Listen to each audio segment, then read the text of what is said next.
रियासती वजीर अफजाइश मवेशियाँ थलसानी श्रीनिवास यादव ने कहा है कि दलित बंधु स्कीम के ज़रिए दलितों की फलाह बहबूद और तरक्की को यकीनी बनाया जा रहा है।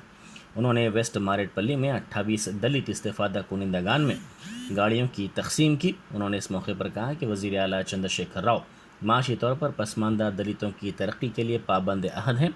हर दलित को दलित बंधु स्कीम के तहत 10 लाख रुपए दिए जा रहे हैं। मुल्क में ऐसी स्कीम की नज़ीर कहीं नहीं मिलती। वाईएसआर तेलंगाना पार्टी की सदर वाईएस शर्मिला ने वायरा हलके में ट्रैक्टर चलाया, जहां वो अपनी यात्रा में मसरूफ़ हैं। शर्मिला किसानों और रियासत के नौजवानों के मुख्तलिफ मसाइल के सिलसिले में इन दिनों यात्रा कर रही हैं। इस यात्रा के मौके पर किसानों ने उनसे ख्वाहिश की कि ट्रैक्टर चलाएं, जिस पर उन्होंने इस ट्रैक्टर को चलाते हुए मसर्रत का इजहार किया। कांग्रेस के तर्जुमान डी श्रवण ने कहा है कि जोबली हिल्स इस्मत-रेज़ी वाक़े के सिलसिले में कमिश्नर पुलिस सीवी आनंद मुलज़िमीन को बचाने की कोशिश कर रहे हैं। हालांकि इस वाक़े का वीडियो और तस्वीर भी सामने आ गई हैं। उन्होंने मीडिया से बात करते हुए कहा कि मुलज़िमीन की शिनाख्त के लिए पुलिस को 7 दिन लगे। उन्होंने पुलिस पर दरोगोई और हक़ाइक़ को छुपाने का भी इल्ज़ाम लगाया। दरअसल तेलंगाना में पुलिस किसके लिए काम कर रहा है समझ में नहीं आ रहा है। 31 के दिन जुबली हिल्स एमनेशिया पब के ने जो है सो रेप हुआ बोल के, गैंग रेप हुआ बोल के विक्टिम का फादर कंप्लेंट दर्ज करने के बाद में साथ ही साथ में 1-2 दिन के अंदर क्लियरली वीडियोस सोशल मीडिया में सर्कुलेट होने के बावजूद, सीसीटीवी फुटेज पब में रहने के बावजूद, रोड पे सीसीटीवी का फुटेज रहने के बावजूद, अच्छी तरीके से कौन कल्प्रिट है दिखने के बावजूद पुलिस को 7 दिन लग गए कौन कल्प्रिट है बोल के स्टेटमेंट देने में। इसमें यह साबित होता है कि कहीं ना कहीं हैदराबाद पुलिस, तेलंगाना पुलिस जो टीआरएस पार्टी के पॉलिटिकल एलाइज है एमआईएम वाले और टीआरएस पार्टी के नेता का बेटा जो है सो कल्प्रिट से बोल के उन लोगों को प्रोटेक्ट करने के लिए ये पूरा नाटक कर रहे हैं और डिले किया बोल के हमको समझ में आ रहा है। 31 दिन से कंप्लेंट दर्ज किए तो 7 दिन होता है वीडियो रहने के बाद में। इससे ये साबित होता है कि पुलिस कितना सीरियसनेस से जो है सो ये काम करने की कोशिश की है। आप सबको मालूम है दिशा का जब इंसिडेंट हुआ था वो टाइम पे ज़्यादा सीसीटीवी का फुटेज भी नहीं था। उसके बावजूद भी 1 दिन के अंदर गांव में है सो कल्प्रिट को पकड़ के लाए, वो भी माइनर थे और उनको मार भी दिए थे। गरीब है कल्प्रिट तो उसको इंस्टेंट उनके ऊपर कार्रवाई चालू करो, मगर अमीर लोग हैं यहाँ पे रेपिस्ट और ख़ास तौर से टीआरएस और एमआईएम के नेताओं के बेटे हैं, बड़े पैसे वाले हैं, इसलिए जो है सो हम लोग 7 दिन का वक्त लेते हैं। ये कैसा पॉलिसिंग है। और 2 चीज़ तेलंगाना के आवाम बहुत गौर से सुनना चाहिए। अभी कमिश्नर साहब ने कल बयान देते हुए ये बोलते हैं कि जो लड़की रेप का विक्टिम है उन जो ऐसो कल्प्रिट्स को आइडेंटिफाई नहीं कर सक रहे बोल रहे हैं, पहचान नहीं रहे। ये हंसने की बात है।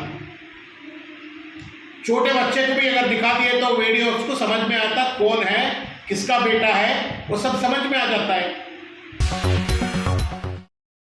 पल्ले प्रगति प्रोग्राम के हिस्से के तौर पर कारवान के मजलिसी रुकन असम्बली कौसर मोहिउद्दीन ने बल्दिया के जोनल कमिश्नर, बरकी, वाटर बोर्ड के अहदेदारों के साथ मिलकर सैनिटेशन के कई काम करवाए। रुकन असम्बली ने एक पौधा लगाया और मुताल्लिक़ अहदेदारों को हिदायत दी कि वो सैनिटेशन के कामों की तकमील और मौसमी अमराज की रोकथाम की मसाई करें।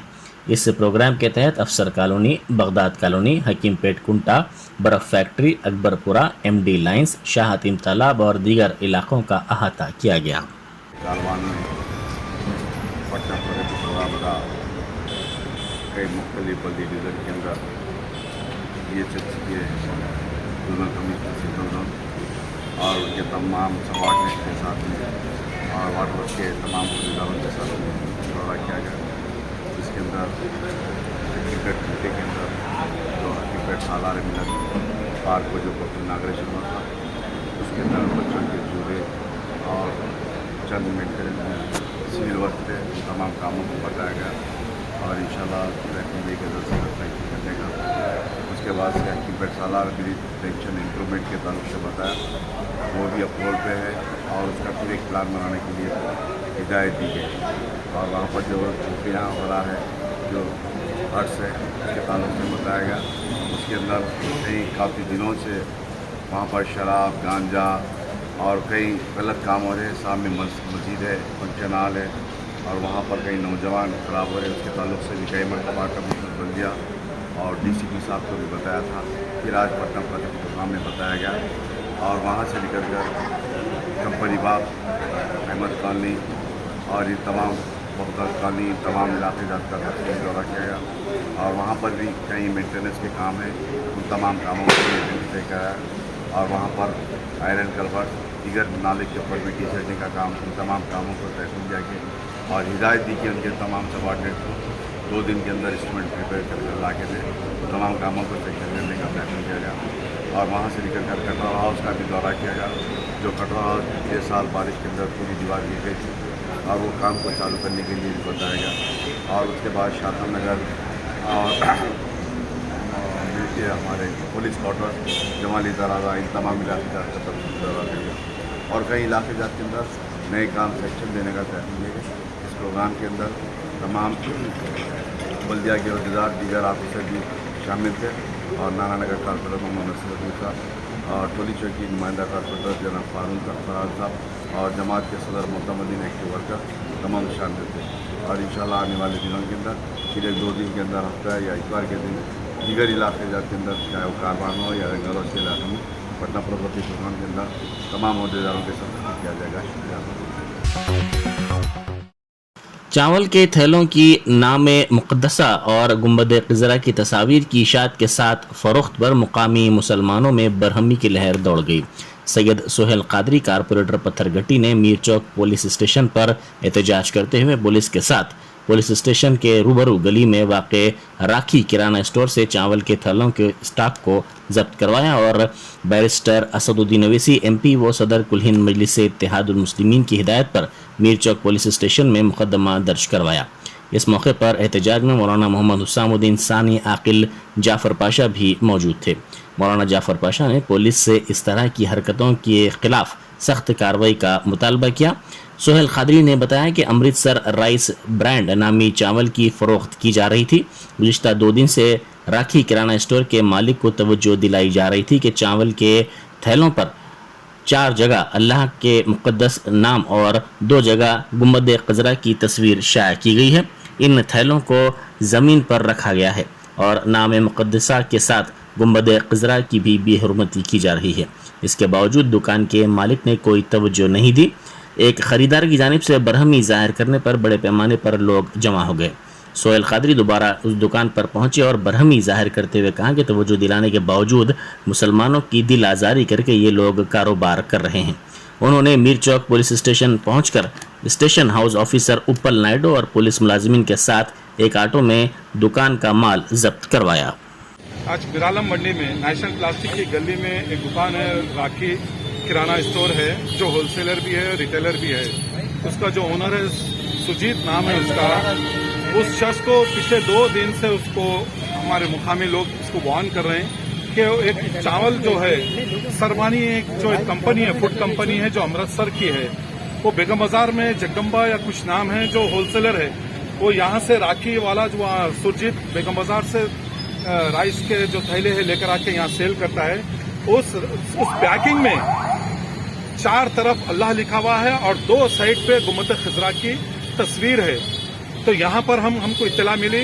मैंने यहाँ बैरिस्टर असदुद्दीन अवैसी साहब की हिदायत पे मैं यहाँ पर्सनल यहाँ पर आया हूँ। मैं यहाँ पर आके हम पुलिस स्टेशन आया, अपल नायडू साहब से मुलाकात किया और हम सब बरहमी का इजहार करे और साथ में हम पुलिस के साथ हम उस दुकान पर गए जिस दुकान पे वो दुकानदार ने थैले खाली कर रहा था। हमने वहां से थैलों को पुलिस ने जब्त कर लिया है। पूरे थैले जितने जो थैले थे बचे हुए वो थैलों को जब्त किया गया है और जो खाली थैले थे वो खाली थैलों को भी जब्त किया गया है। यहाँ पर पुलिस ने बर वक्त मुजाहरा करते हुए जो लोग बरहम थे, यहाँ पर मीडिया के तमाम लोग यहाँ मौजूद है, इनकी मौजूदगी में पुलिस ने हरकत में आते हुए हमने यहाँ पर आके जो कहा है कि भाई आप पहले जो दुकानदार है उसके दुकान के जितने थैले हैं राइस के जिस पे अल्लाह लिखा हुआ है और जिस पे दो साइड पे गुम्बद खिजरा की तस्वीर है, तो हम उनसे सख्त अल्फाज में हम बोले हैं कि तो हम पुलिस के साथ आए, यहाँ पर सामान पूरा जब्त किया गया है, यहाँ पर आए और हम कंप्लेन दिए हैं। मंजर इत्तेहादुल मुस्लिमीन इन चीजों को बर्दाश्त नहीं करती और मैं आपके चैनल के जरिए मैं तमाम दुकानदारों से गुजारिश कर रहा हूँ कि भाई आप चावल किस मुकाम पे बेच रहे हैं और क्या है उस फोटो पे, आप किसकी दिल आजारी करके अपना कारोबार कर रहे हैं। मैं पुलिस से मैं मुतालबा कर रहा हूँ खासतौर से SHO मीर चौक से कि भाई इसके ऊपर सख्त कार्रवाई की जाए और जो लोग बरहम हैं, जब तक ये लोग जो बरहम हैं, बस इसका एक ही हल है कि आप उसके खिलाफ सख्त से सख्त कार्रवाई करें। मैं आपके चैनल से मैं तमाम लोगों से गुजारिश कर रहा हूँ कि भाई इंशाअल्लाह अज़ीम और ऐसे हरकत ना होने पाए। तमाम पुलिस वालों से मेरी गुजारिश है कि भाई ऐसे जो लोग हैं इनके खिलाफ सख्त कार्रवाई करें। जो माहौल पुरअमन है, शहर का अमन और अमान को बिगाड़ने की कोशिश की जा रही है यहाँ पर, मैं फिर एक मरतबा मैं पुलिस से पुरजोर मुतालबा करता हूँ कि भाई आप इसके खिलाफ सख्त कार्रवाई करें। कहना है कि हैदराबाद के कई दुकानों के ऊपर अभी चावल के हमने पुलिस को इत्तला दे दी है, दीगर पुलिस SHO से बात की है, उनके साथ दौरा करके उस दुकान का जो माल था हम जब्त करें और इंशाल्लाह ये जो सरबानी जो ब्रांड का नाम है अमृतसर से, और इंशाल्लाह अज़ीम कोई भी दुकान पे रहेगा पुलिस सख्त कार्रवाई करेंगे और तमाम चावल के जितने बैग्स है उसको जब्त किया जाएगा। दुकान का नाम वाले जो यहाँ पर बेगम बाजार में मौजूद है जगदम्बा ट्रेडर, पुलिस की जिम्मेदारी है इंशाल्लाह, पुलिस की जिम्मेदारी है, पुलिस कार्रवाई करेगी इंशाल्लाह अज़ीम। जज़ाकल्लाह खैर, अस्सलाम वालेकुम। पुराने शहर में सालगिरह के मौके पर एक नौजवान के मकान के सामने मुजरा पार्टी करने पर रैन बाजार पुलिस ने 2 अफराद को हिरासत में ले लिया। इन ख़वातीन के रक़्स का वीडियो सोशल मीडिया के मुख्तलिफ प्लेटफॉर्म्स पर तेज़ी के साथ वायरल हो गया, जिसके बाद पुलिस ने 2 नौजवानों को हिरासत में ले लिया। इस वीडियो में दिखाया गया कि ख़वातीन रक़्स कर रही हैं जबकि नौजवान बैठे हुए हैं, बाज़ नौजवान उनके साथ रक़्स भी कर रहे हैं। पुलिस हिरासत में लिए गए मुलज़िमीन से पूछताछ कर रही है। सालगिरह के मौके पर इन ख़वातीन की खिदमत हासिल करते हुए उनसे रक़्स करवाया जा रहा था।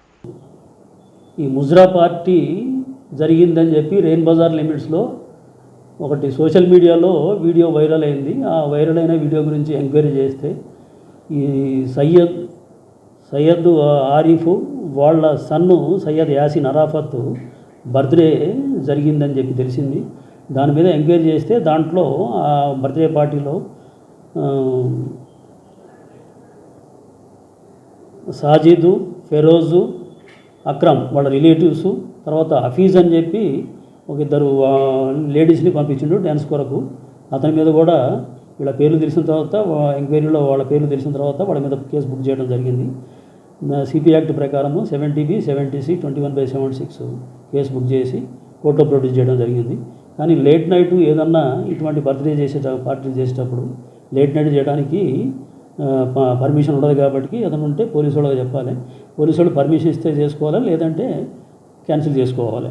ఇటువంటిది పోలీసు పర్మిషన్ లేకుండా చేస్తే కఠినమైన యాక్షన్ తీసుకుంటాం వాళ్ళ ఎవరైతే ఆర్గనైజర్స్ ఉంటారో లేకపోతే పార్టిసిపేట్ చేసిన వాళ్ళ మీద. దీని గురించి రాత్రి ఎటువంటి డైరెక్ట్ కాల్ కానీ ఎటువంటి కంప్లైంట్స్ కానీ లోకల్ పబ్లిక్ ఫోన్ చేయడం కానీ ఎటువంటిది రాలేదు. మేము వీడియో వైరల్ అవుతుంటే సోషల్ మీడియాలో వైరల్ అవుతుంటే చూసి దాని మీద ఎంక్వైరీ చేసి వీళ్ళ మీద కేసు బుక్ చేయడం జరిగింది. మా పై అధికారులకు కూడా పై ఆఫీసర్లకు కూడా చెప్పడం జరిగింది. దీని మీద ఇప్పటి నుంచి చాలా డిటరెంట్ యాక్షన్ తీసుకుంటాం. ఇటువంటిది ఏమన్నా ఇంకా ఫ్యూచర్లో జరిగేదాన్ని బట్టి డిటరెంట్ యాక్షన్ తీసుకుంటాం. ఎవరి కూడా 80% కూడా చేయడానికి వీల్లేదు. ఏదైనా ఉంటే పోలీస్కి ఇన్ఫార్మ్ చేయాలి. ज़ेर इल्तवा चालानात पर रंगारेड्डी ज़िले के नारसिंगी ट्रैफिक पुलिस की जानिब से खुसूसी तवज्जो मरकूज़ की गई है। चौराहे पर गाड़ियों को रोक कर तलाशी ली जा रही है। ज़ेर इल्तवा चालानात ऑनलाइन अदा करने पर जोर दिया जा रहा है। लाइसेंस के बगैर गाड़ियां चलाने वालों पर जुर्माने भी आयद किए गए हैं। नाबालिग बच्चों को गाड़ियां हवाले ना करने की वालिदैन से ख्वाहिश की गई है। Nawab Shah Alam Khan engineering and technology के तलबा मोहम्मद अकबर, मोहम्मद परवेज़ और सुफियान ने पेट्रोल की गाड़ी को हाइब्रिड गाड़ी में तब्दील किया है। उन्होंने इस प्रोजेक्ट को डॉक्टर सैयद मुजाहिद हुसैनी और अब्दुल मोईद की निगरानी में मुकम्मल किया। इन तलबा ने बताया कि इस प्रोजेक्ट के तहत बाइक पेट्रोल के साथ साथ इलेक्ट्रिक के साथ भी चलाई जा सकती है। इलेक्ट्रिक से ये गाड़ी 40 से 42 किलोमीटर तक चलाई जा सकती है। इसकी चार्जिंग के लिए 4 घंटे दरकार होते हैं। उन्होंने कहा कि गाड़ी के ज़्यादा गर्म हो जाने की वजह से हालिया दिनों के दौरान इलेक्ट्रिक गाड़ियाँ जल रही हैं। मेरा नाम मोहम्मद अकबर है और ये मेरे टीममेट्स हैं मोहम्मद परवेज़, मोहम्मद सुफियान, मोहम्मद मोहसिन। और हम लोग ये प्रोजेक्ट हमारे एचओडी सर के गाइड में करे थे। एचओडी सर और गाइड के हेल्प लेते हुए करें। हमारे एचओडी का नाम डॉक्टर सैयद मुजाहिद आलम है और हमारे गाइड का नाम मोहम्मद अब्दुल मोईद है। आप कौन से कॉलेज में पढ़ते हैं? नवाब शाह आलम कॉलेज। तो ये कैसा आया थॉट आपको? हम लोग पहले दूसरे प्रोजेक्ट के लिए ट्राई कर रहे थे, बैटरी स्वाइपिंग मशीन के लिए। उसके लिए हम लोग को इतनी नॉलेज नहीं मिल रही थी और थोड़ा सा बजट भी ज़्यादा हो जा रहा था, तो बैटरी स्वाइपिंग से हम लोग इसमें ये करे थे। क्या है इसके अंदर? इसमें अपने को गाड़ी पेट्रोल से भी रन होनी है और इलेक्ट्रिक से भी रन होनी है। इलेक्ट्रिक से जो रन हो रही है कितना किलोमीटर देंगे ये चार्ज करने के बाद? 40 to 45 किलोमीटर देंगे। इसकी चार्जिंग को कितना टाइम लगता है? चार्जिंग को 3.5 घंटे से 4 घंटे लगते हैं। तो ये बर्निंग भी हो रहे हैं गाड़ियाँ, इसकी क्या वजह है? जी हाँ, बर्निंग हो रहे हैं आजकल, तो वही चल रहा है ज़्यादा। बर्निंग के लिए गाड़ी ज़्यादा वो हीट हो जा रही है। गाड़ी हीट होने की तरफ से गाड़ी ज़्यादा चल रही हो, अपनी भी गाड़ी चलती ज़्यादा, मगर अपन जो बैटरी लिए अच्छी एक्सपेंसिव लिए और अच्छी कंपनी की लिए, अपनी बैटरी 48 वाट की है और 25 AH है। अगर अपने किलोमीटर बढ़ाना है तो अपन बैटरी का अगर पावर बढ़ा लिए 48 वाट की जगह अगर 60 वाट के लिए अपन, तो अपना किलोमीटर्स भी बढ़ जाते हैं। आगे क्या करना चाहेंगे? आगे मैं अभी तो एग्ज़ाम्स हुए हम लोग के, उसके बाद हम लोग इसको अगर हम लोग कोई हेल्प करने वाले मिल गए तो हम लोग इंशाल्लाह मार्केट में हम लोग का ओन करना चाहेंगे। अगर कोई हेल्प करने के लिए मिल गए, हम लोग सपोर्ट मिल गया कोई, अगर सपोर्ट मिल रहा तो वो लोग भी कुछ आपके लिए फ़ायदामंद सोचेंगे ना आपको? जी हाँ, जी फ़ायदा तो दोनों का ही रहेगा जी। हमारा भी फ़ायदा होगा, उन लोगों का भी। हम लोग को जो नॉलेज है हम लोग उन लोगों से शेयर करेंगे और जो हम लोग को मिल रहे हैं उन लोगों की नॉलेज, हमारा जितनी नॉलेज मिल रही है हम लोग वो नॉलेज देने की ट्राई करेंगे।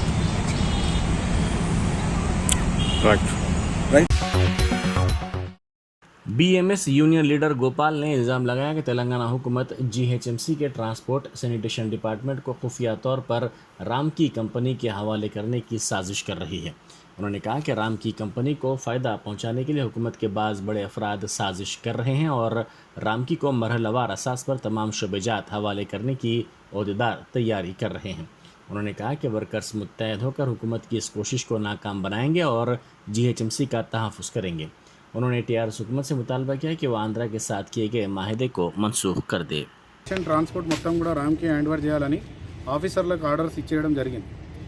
నేను గవర్నమెంట్ని, ముఖ్యమంత్రిని డైరెక్ట్గా అడుగుతున్నా, మీరు స్వయాన వచ్చి పర్మనెంట్ చేస్తా అని రామ్కి ఆంధ్రా కంపెనీ 2008లో జరిగింది అగ్రిమెంట్ ఆంధ్రప్రదేశ్ తోటి. తెలంగాణ ఉద్యమానికి తెలంగాణకి ఎటువంటి సంబంధం లేదు. ఈ అగ్రిమెంట్ వల్ల ప్రజలకు కానీ ప్రభుత్వానికి కానీ GHMCకి కానీ GHMC ఉద్యోగులకు కానీ ఎవరికీ లాభం లేదు. రామ్కి కంపెనీ ఒక్కరికే లాభం. సంవత్సరానికి 1000 కోట్లు ఇస్తున్నారు. అదే పని GHMC చేస్తే 160 నుండి 180 కోట్లలో అవుతుంది. ఈరోజు ట్రాన్స్పోర్ట్, శానిటేషన్ రెండు తీసుకొని అందరినీ ఎవరెవరైతే తెలంగాణ ఉద్యమంలో ముందును పడి ఉద్యమించి పోరాటం చేసిరో వాళ్ళందరి జీవితాలు రోడ్న పడేసే ప్రయత్నం చేస్తారు. చాలామంది కార్మికులు అయితే మేము సూసైడ్ చేసుకుంటామని ఫోన్లు చేసి ఏడుస్తున్నారు. కానీ నేను మీ అందరికీ ఒక మాట చెప్తున్నా, మనం తెలంగాణ ఉద్యమానికి ఊపిరేయని పడ్డాం. ఎవరు కూడా అట్లాంటి ఆలోచన చేయొద్దు. అందరం కలిసి ఏకమై ఖచ్చితంగా రామ్కీని ఆపేద్దాం. దానికి SFL కానీ, EFL కానీ, శానిటేషన్ కానీ, ట్రాన్స్పోర్ట్ కానీ, డ్రైవర్, లేబర్ అందరు కూడా ఏకం కావాలి. ఈరోజు నుండి ఆర్డర్స్ ఇచ్చిర్రు. రేపు పొద్దున్న నుండి నేను అందరినీ కలుస్తాను. దయచేసి అందరం ఒకటే. ट्रांसको और जेनको के CMD प्रभाकर राव ने कहा है कि मुल्क में कई मुकामात पर अंधेरा है तो तेलंगाना में बरक़ी की कोई कमी नहीं है। उन्होंने कहा कि रियासत में तमाम ज़ुमरों के सार्फिन को मुसलसल 24 घंटे मियारी बरक़ी सरबराह की जा रही है, जिसमें महकमा बरक़ी के मुलाजमीन का रोल नाकाबिल फरामोश है। इलेक्ट्रिसिटी इंजीनियर्स डे के मौके पर मुनक़िदा तकरीब में उन्होंने बरक़ी मुलाजिमीन को तहनीत पेश की और मज़ीद बेहतर काम करने की ख्वाहिश की। हिंदुस्तान की मुख्तलिफ रियासतों से आज़मीन की आमद का सिलसिला जारी है। ताज़ा इत्तलात के मुताबिक अब तक जुमला 13 फ़्लाइट्स के ज़रिए 3442 आज़मीन हज मदीना मुनव्वरा पहुँच चुके हैं। मदीना मुनव्वरा में 8 दिन गुजारने के बाद आज़मीन हज मक्का मुकर्रमा के लिए रवाना होंगे। आज़मीन हज की खिदमत के लिए मदीना मुनव्वरा में 3 ब्रांचेस और 15 बिस्तरों वाले दवाखाने एम्बुलेंस के साथ 24 घंटे आज़मीन की खिदमत में मसरूफ़ हैं। तिब्बी निज़ाम को मुनज़्ज़म, मुस्तहकम और बेहतर बनाने के लिए ई मसीहा के नाम से प्रोग्राम शुरू किया गया है ताकि तिब्बी निज़ाम को एक दूसरे से मरबूत किया जा सके।